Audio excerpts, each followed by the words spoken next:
Olha só, infelizmente, eu tô falando isso com muito pesar, tá? Eu quero dar uma notícia pesada pra você, uma notícia muito triste pra você. Infelizmente, é um infelizmente que na verdade é um felizmente, mas começa com infelizmente, porque vai fazer você sentir. Para muito de nós, para quase assim, maioria massiva de nós, a gente só consegue romper na vida quando a gente sai da nossa família.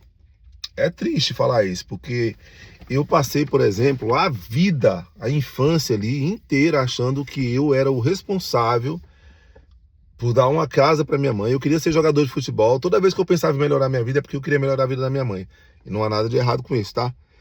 Mas eu me sentia responsável. Eu falava, cara, eu preciso dar uma casa para minha mãe, eu preciso tirar minha mãe dessa periferia.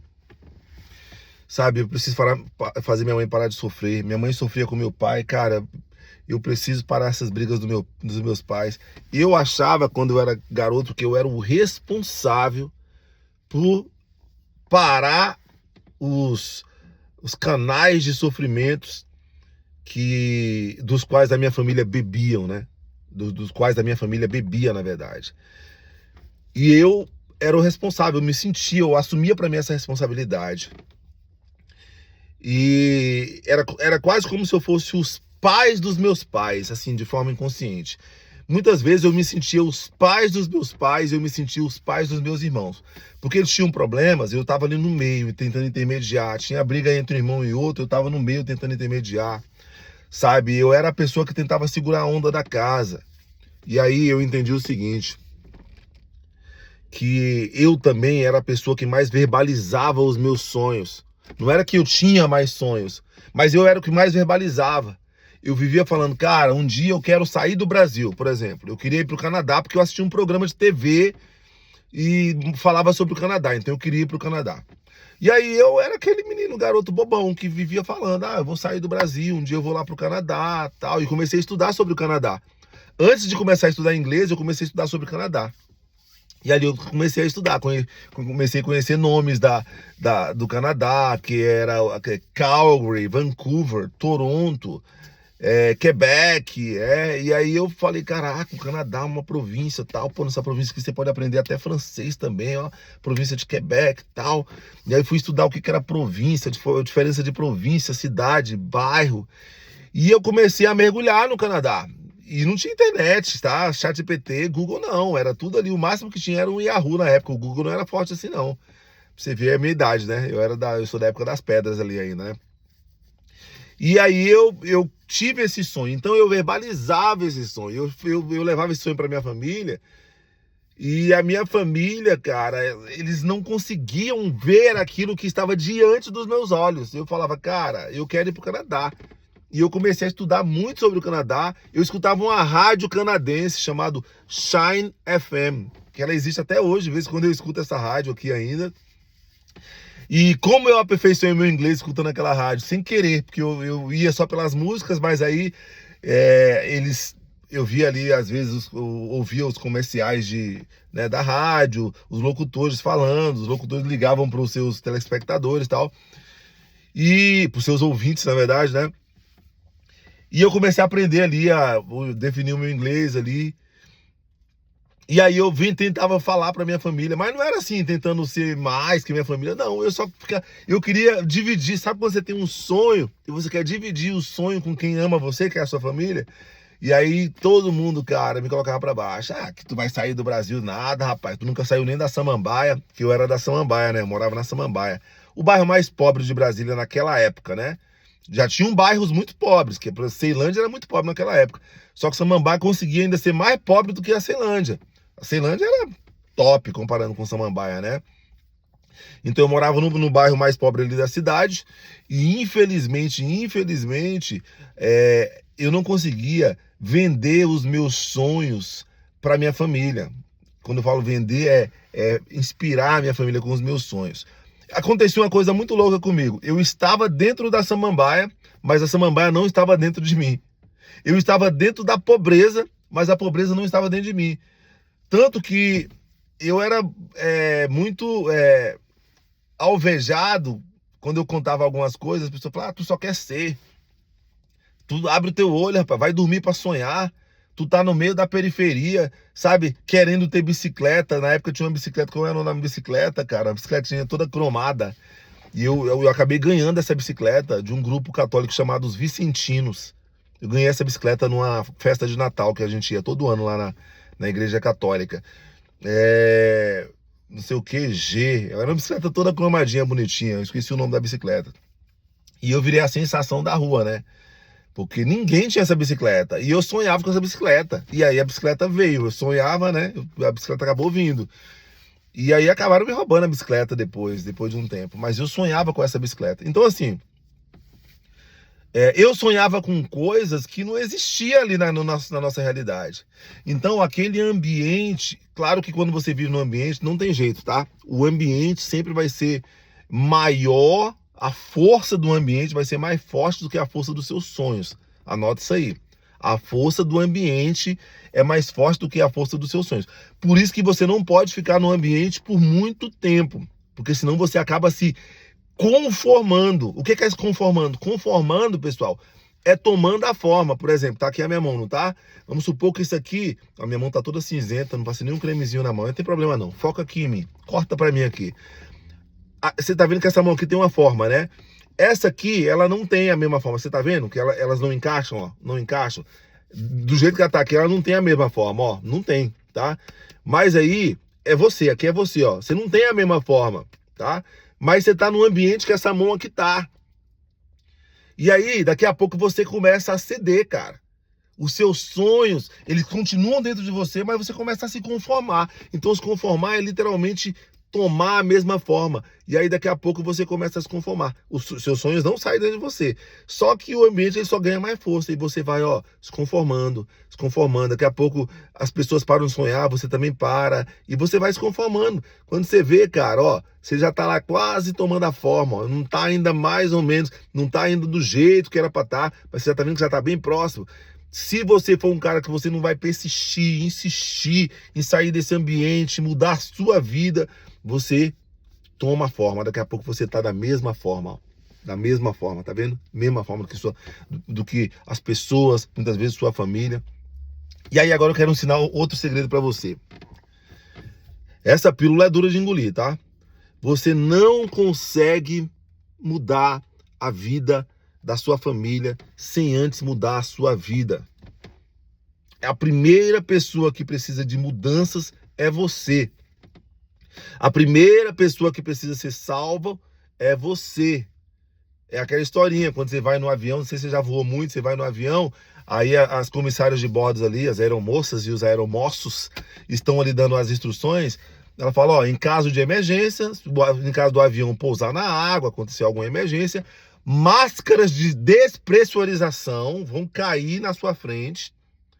Pegue a máscara e coloque primeiro em você. Depois, se você tiver criança do lado, você pega a máscara e coloca na criança. Se a criança tiver uma máscara, tiver um assento, você coloca a máscarazinha da criança na criança. E se não tiver, você compartilha a sua com a criança. Mas primeiro em você. Por quê? Porque se você não se salvar primeiro, se acontecer uma queda de temperatura ali brusca, se você perder o oxigênio no avião, a primeira coisa que você vai fazer, o cérebro vai desligar para poder desligar o seu corpo para poder preservar você. E a primeira coisa que você vai fazer, você vai desmaiar. Então você desmaiado, dormindo, como é que você vai ajudar seu filho? Não tem como. Então primeiro você se salva, você se ajuda. Parece cruel, não parece?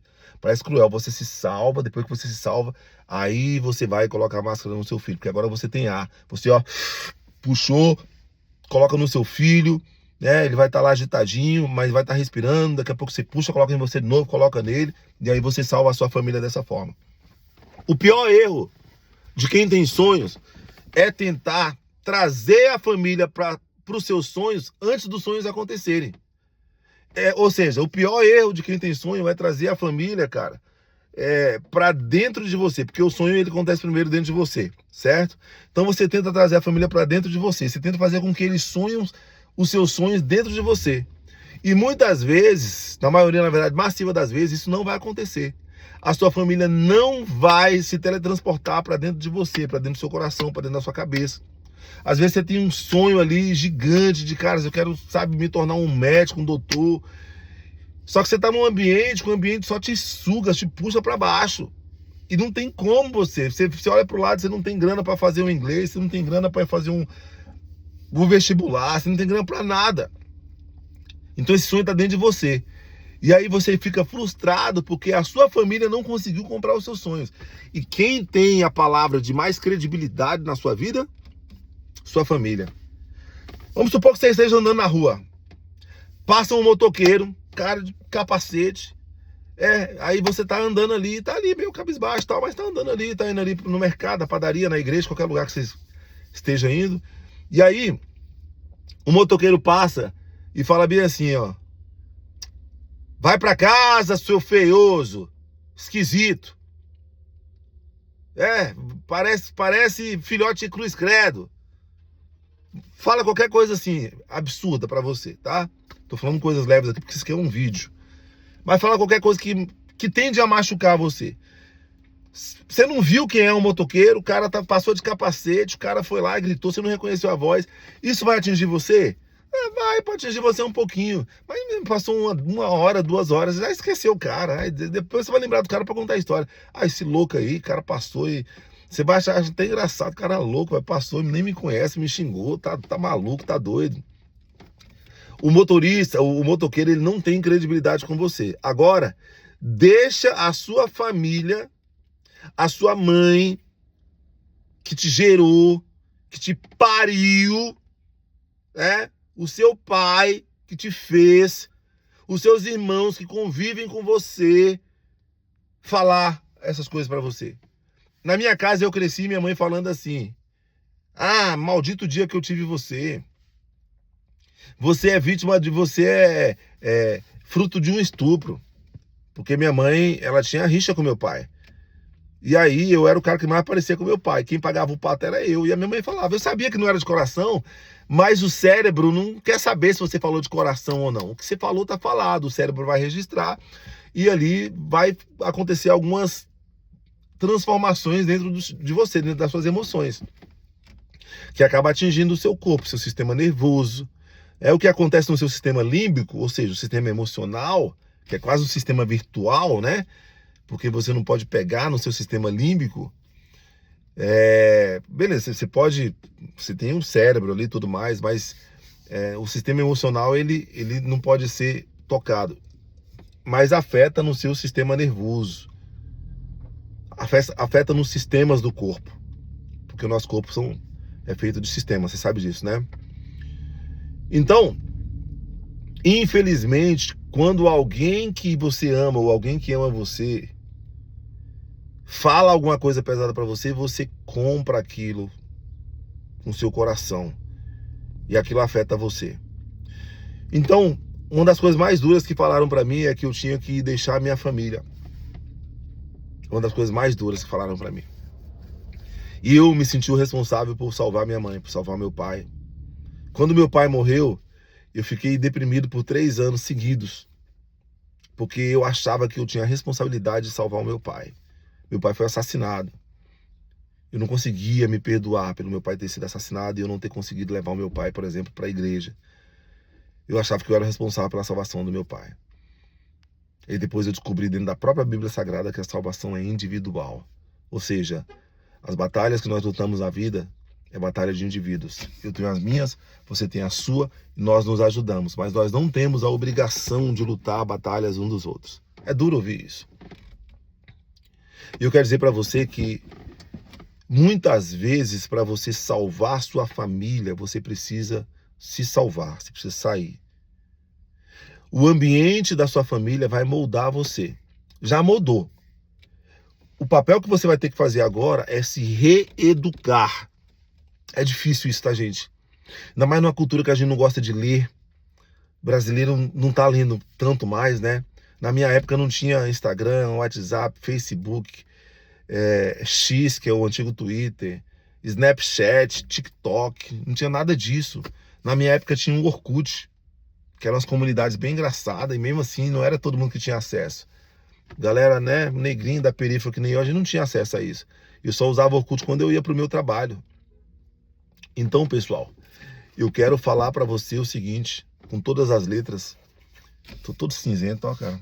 Tomei um banho, enfim. Eu quero falar para você o seguinte, que você vai precisar sair da sua família, se libertar da sua família. E aí, você pode pensar, poxa, mas cruz credo, família é projeto de Deus. É. A família de José era projeto de Deus também, tá? Só que Deus estava naquilo, hein? A gente acha que, tipo assim, Deus não faz nada de ruim. De fato, Deus, ele não promove o mal. Ele não é o promotor do mal. Mas ele se utiliza de tudo aquilo que pode treinar os filhos dele, que pode treinar você. A escola de Deus, o nome da escola de Deus se chama deserto, tá? Essa é a escola de graduação de Deus. Graduação ali, ensino fundamental, tá?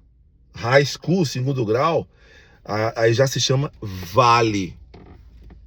Deserto é quente, machuca, a pele racha, os lábios racham, a sede consome, o sol consome, é difícil. Vale é solitário, é sozinho, você olha para o lado, você não vê ninguém. Você tem que ficar subindo montanhas e descendo vales. Tem inseto, tem mosquito voando no seu ouvido e você batendo e sai para lá, sendo picado. Tem perigo iminente, tem animais selvagens, sabe? Tem muitas coisas. E as escolas de Deus, olha que eu me graduei nessas escolas. Eu não estou falando de algo que eu ouvi, eu li no livro, ou que o bispo tal, ou que a bispa tal, ou que o psicólogo tal falou. Eu estou falando do que eu vivi. Eu vivi tudo aquilo que eu estou te falando. E é por isso que eu estou te falando. Eu não poderia falar daquilo que eu não vivo. Até posso pregar sobre a Bíblia, falar sobre histórias alheias. Mas isso eu estou falando com tanta propriedade porque eu vivi. Eu me graduei nessas escolas. Eu passei por vários desertos sozinho. Eu passei por vários vales sozinho. Até chegar à terra de Canaã, a qual eu vivo hoje, ou seja, hoje eu tenho prosperidade. Ah, você é rico, milionário? Não. Quer ser? Quero. Eu quero ser. Mas você já é? Não. Mas eu vivo com dignidade, eu tenho um bom carro, eu moro em um excelente lugar, uma excelente casa, eu moro em um excelente país, que é aqui nos Estados Unidos, eu tenho emprego, 3 deles, né? Eu trabalho bastante, eu sou escritor, escrevo livros, eu tô aqui falando com você nessa pequena palestra, só eu e você não tá pagando para poder me ver, você tá aprendendo coisas sem pagar.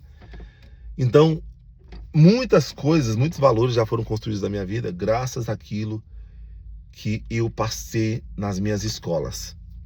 Deserto e vale. Eu nem vou falar para você a escola de pós-graduação de Deus.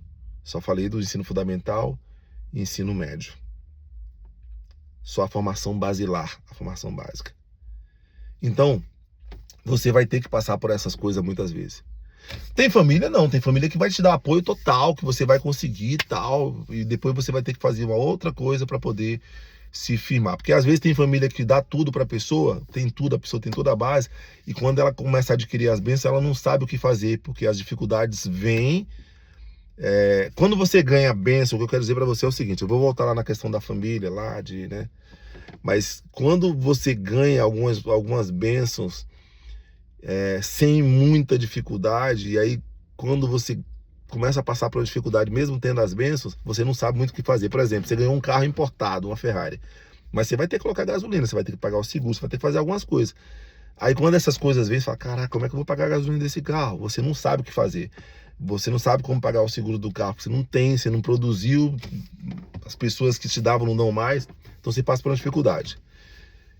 Agora, quando você passou por uma dificuldade, por isso que uma pessoa que é rica, que passa por uma dificuldade, dificilmente ela vai ficar naquela dificuldade para sempre, porque ela já passou pela dificuldade, ela sabe como passar, ela vai ultrapassar aquilo e vai acabar chegando novamente ali no lugar de riqueza dela, de repente até de uma forma mais forte, mais agressiva, vai ser mais rico ainda.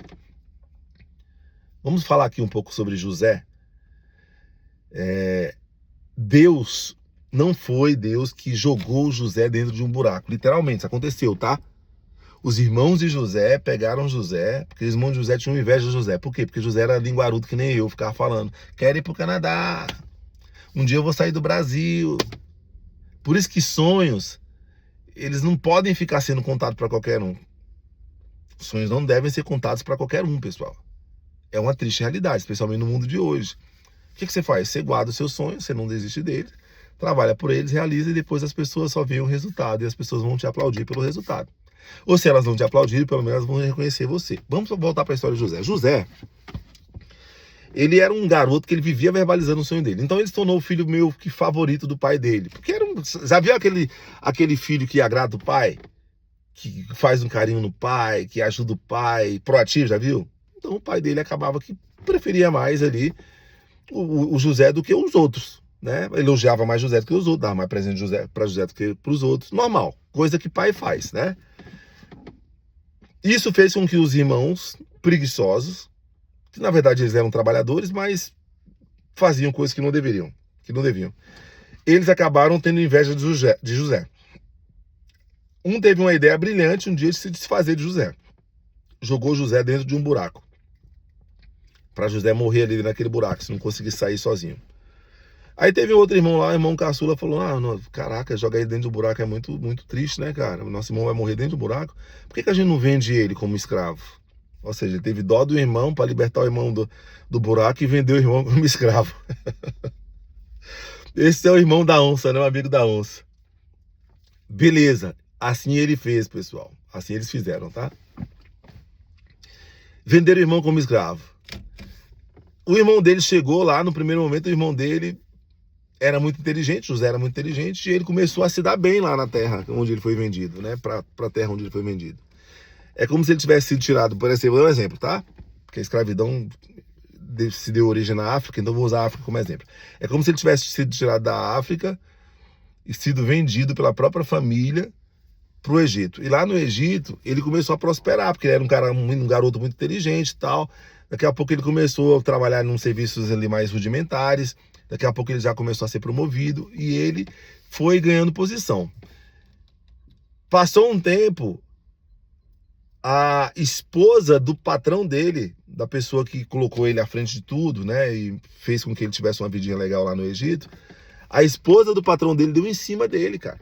Queria, crear no menino. E o que o menino falou? Falou, não, tá doido? Meu patrão, cara, o cara que me tirou, cheguei aqui como escravo, hoje ele me colocou para trabalhar aqui dentro da casa dele como governante, hoje eu governo a casa do cara, tudo que tem aqui sou eu que faço, eu vou pegar a mulher do cara? Ele foi e falou não. Só que a mulher queria pegar o garoto. José falou não. Teve uma vez lá, e ela sempre assediando o José, tá? Sempre assediando, passou dias, de repente meses ali, ela assediando o José. E aí teve um dia que ela chegou e falou, não aguento mais, eu quero que você me pegue, eu quero ficar com você, eu quero ter sexo com você. E aí o José falou não, aí o José correu, quando o José correu, ela foi lá e agarrou na blusa de José saiu, deixou a blusa para trás e a blusa ficou na mão dela. Adivinha o que a lazarenta fez? Ela pegou a blusa, começou a gritar, falando que José tinha tentado estuprá-la e que ela foi e agarrou ele, segurou ele pela blusa. Lá foi José pagar por um crime que ele não havia cometido. Foi para a prisão. Passou muito tempo ali na prisão. Só que o menino, a cabeça dele, quando o seu sonho está dentro da sua cabeça, dentro de você, você pode ir para qualquer lugar, cara. Você sempre vai pensar diferente. Você não se conforma com o ambiente, você vai pensar diferente. E aí José começou a governar, ele já, de governança ele já entendia, ele governava a casa ali de Potifar, que era o patrão dele. E ali ele começou a governar dentro da cadeia, dentro da cela dele. Começou a organizar tal. E ele também era um cara que sabia interpretar sonho. Imagine, você tinha um sonho, você sonhava com uma coisa, você chegava no José, contava o seu sonho, o José falava, eu sei o que significa esse teu sonho aí, cara. Significa isso, isso e isso. José tinha esse dom. E aí ele interpretava os sonhos. Aí ele foi lá e interpretou os sonhos de um copeiro, depois interpretou o sonho de um padeiro. Acabou que José acabou saindo da prisão depois de um tempo. E aí agora José sai da prisão e ele se torna o governador, não da casa, mas do país. É como se tivesse se tornado o primeiro-ministro, o presidente, tá? Para ficar numa linguagem legal aí para você entender. O presidente, primeiro-ministro do país. José se tornou. E ali ele foi uma bênção e tudo mais. E aí teve uma grande fome nas terras dos arredores, tá? Então, vamos supor, os países ali próximos ao Egito teve uma grande fome. Só que José já tinha tido uma visão, o menino interpretava sonhos, já tinha tido uma visão que um dia que essa fome iria acontecer na terra, e Deus meio que tinha falado para José o que fazer antes da fome acontecer. Entendeu?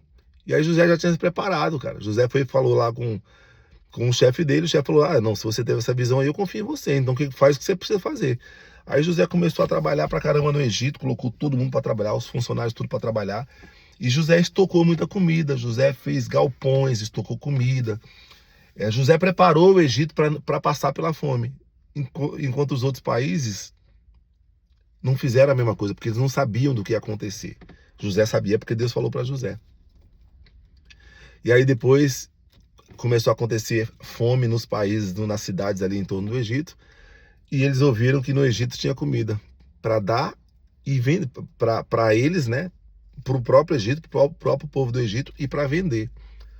E aí o povo começou a ir lá para o Egito comprar comida. E aí o povo comprava comida com joias, porque a moeda da época dava joias, dava, né, as coisas, as riquezas da época, os perfumes, as mirras, os aloés da época, né? E aí o Egito começou a ficar muito rico, né? Todo mundo indo lá comprar comida. E aí adivinha quem é que estava no meio daquele povo ali para comprar comida? Os irmãos de José que um dia tinham vendido eles como escravos.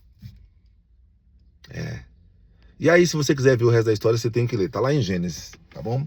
Lê lá no livro de Gênesis, a história de José.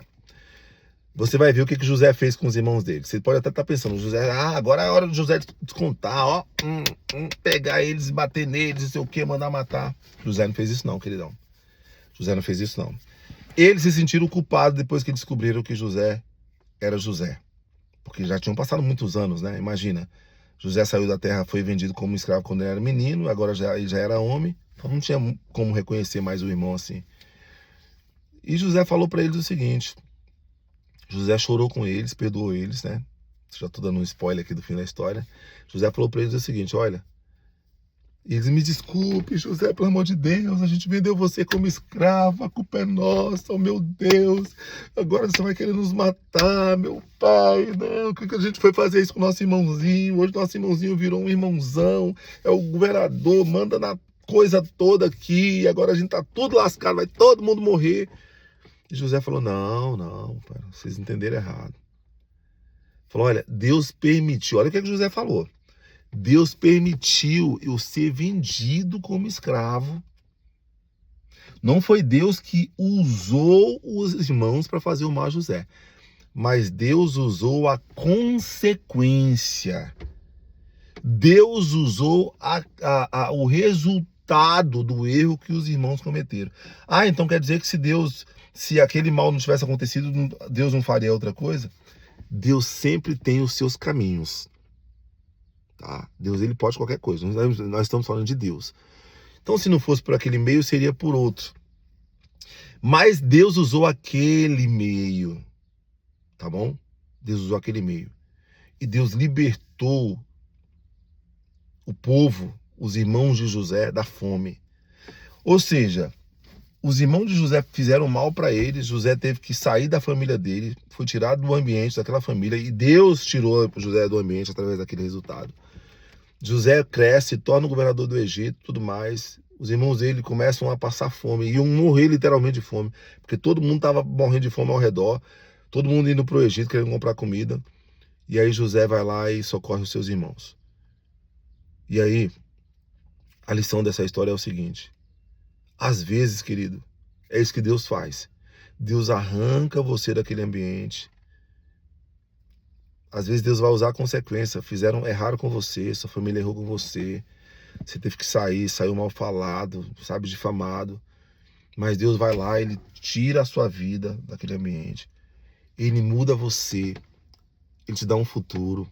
Deixa eu te dar uma notícia. Deus é especialista em futuros. Anota isso aí na sua cabeça. Deus é especialista em futuros. Você conhece duas coisas a seu respeito. Você conhece o seu passado, porque você já viveu, e você conhece o seu futuro.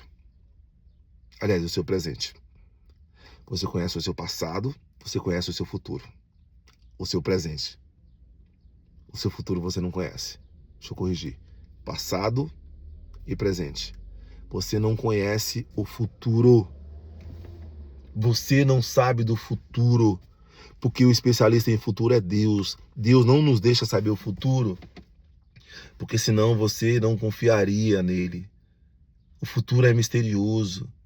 Pessoal, eu sou o neguinho que foi vítima de pedofilia. Meu pai foi assassinado quando eu tinha 12 anos de idade. Cresci usando drogas, vendo meu pai bater na minha mãe. Meus irmãos nas drogas. Meus irmãos passaram anos na cadeia. Depois um saiu, foi assassinado. E depois o outro saiu, também morreu. Aí um se tornou assassino, tá na prisão. Pessoal, deixa eu falar uma coisa pra você. Deus me pegou no meio dessa confusão, desse caos todo. E Deus falou: eu vou te dar um futuro. Porque desde pequenininho você tem esse temor. Eu andava mais de 8 horas só para chegar na igreja. Eu saía, quem era de Brasília sabe, eu saía da Samambaia Norte, lá no finalzinho da Samambaia Norte, na 421 ali, 419, até o Sudoeste. Sabe onde está aquela estátua do Juscelino Kubitschek assim? Sabe? Ali no eixo monumental? A igreja fica ali. A igreja fica a 5 minutos dali. Eu saía da Samambaia para ir lá para a igreja naquele local. Passaram a nossa terra. Deus, ele sempre viu esse temor no meu coração. Ele fala, ele quer. E eu quero falar a última coisa para você aqui, entre todas que eu ainda tenho para falar, mas eu vou fazer um outro vídeo. O que eu vou falar para você é muito sério. Deus, ele pode fazer? Pode. Só que lembre-se que a escola de Deus se chama deserto e vale. Deus, ele não vai fazer sem você. Ah, você vai para ajudar Deus? Não, é para ajudar você, para se ajudar. Você vai ter que pagar alguns preços. O primeiro preço que você vai ter que pagar é o preço da mudança de mente. Romanos 12, 2, né? Não vos conformeis com esse mundo, transformai-vos pela renovação da vossa mente. Deus não está falando, transformai-vos pela renovação da mente do seu pai e da sua mãe. Tente mudar a mente, transformai-vos, e depois vocês transformarem, vai lá e tente mudar a mente do seu pai e da sua mãe. Tente convencer sua mãe que cigarro faz mal, tente convencer sua mãe que o que ela está fazendo ali para o seu irmão, acoitando os erros do seu irmão, está errado. Brigue com a sua mãe, tente convencê-lo. Não, Deus não está fazendo isso. Deus está falando, transformai-vos pela renovação da sua mente. Sujeitai-vos, pois, a Deus. Acho que já é um outro verso. Sujeitai-vos, pois, a Deus. O que é sujeitar-vos? Você está sujeito ao que Deus espera de você. Mas resistir ao diabo e ele fugirá de vós. Então são dois versos diferentes, tá? Mas, Romanos 12, 2. Transformai-vos pela renovação da vossa mente. Olha só. Qual que o verso diz? Olha. Não vos conformeis. Aqui, ó. Esse aqui é você. Esse aqui é o mundo. A forma do mundo é essa. Isso aqui é você. A Bíblia fala bem assim, ó. Não vos conformeis. Olha só. Não vos conformeis com esse mundo. Mas transformai-vos pela renovação da sua mente. Gente, isso não é filosófico, isso é prático. O que é renovar a sua mente? Quando você renova a sua casa, você faz o que com a sua casa? Cara, eu tô precisando renovar essa casa. O que você faz? São ações práticas. São ações práticas. Sabe? Sabe como eu renovava a minha mente? Sabe como? Eu ia pra igreja. Todo mundo falando, você é louco. Um monte de igreja aqui perto. E você vai lá pro Sudoeste, lugar de rico. Você é pobre, negro. Ninguém quer nem saber de você naquela igreja.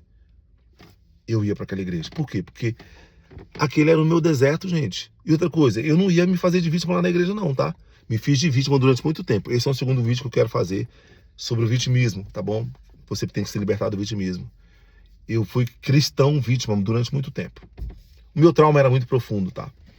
Então tem uma explicação para isso, mas aquele era o meu deserto, pessoal. Eu precisava caminhar. Falando que o seu deserto é caminhar? Não, você sabe qual é o seu deserto. E eu precisava caminhar. Eu precisava pagar aquele preço. Tinha igreja perto? Tinha. Mas eu entendi o seguinte, que a minha mãe e os meus irmãos me criticavam quando eu ia na igreja perto. E agora eu ia na igreja longe, eles estavam falando para eu ir na igreja perto, porque a igreja longe era muito longe. Não, eles me criticavam de qualquer forma. Então, era sobre mim. Eu que tinha que fazer aquilo por mim que ninguém fez. Então eu ia para a igreja. Falar para você, eu não fui um adolescente prostituto.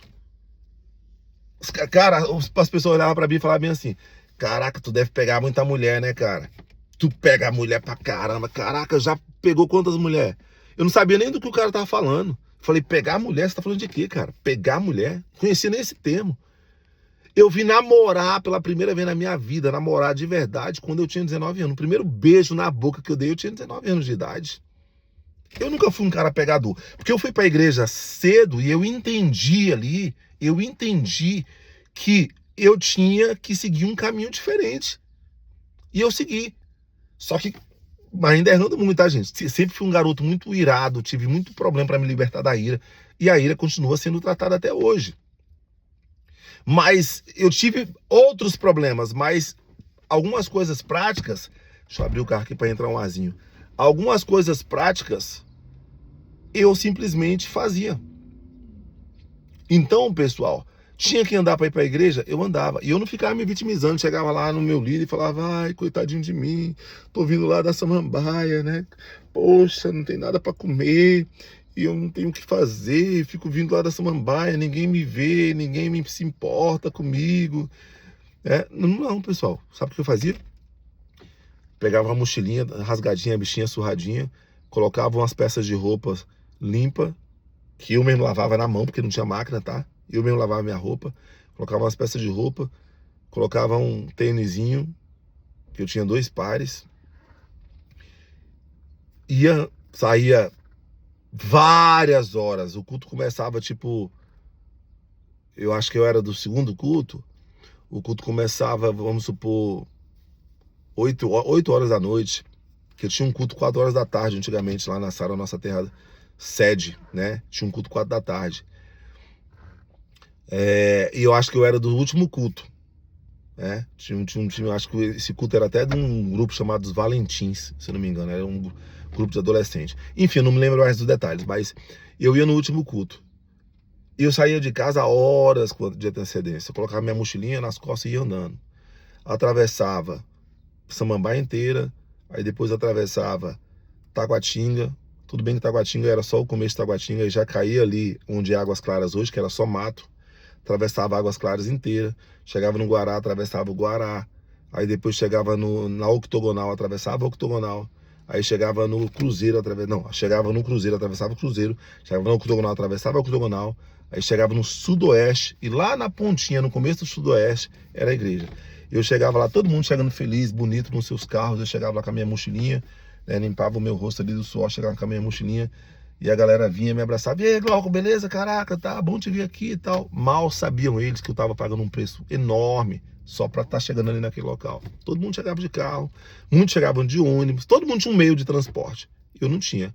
E eu não tinha dinheiro pra pagar passagem, tá, pessoal? Eu pedia carona pro motorista, às vezes o motorista não dava. Quando o motorista me dá carona, aconteceu umas 2 vezes o motorista me dá carona.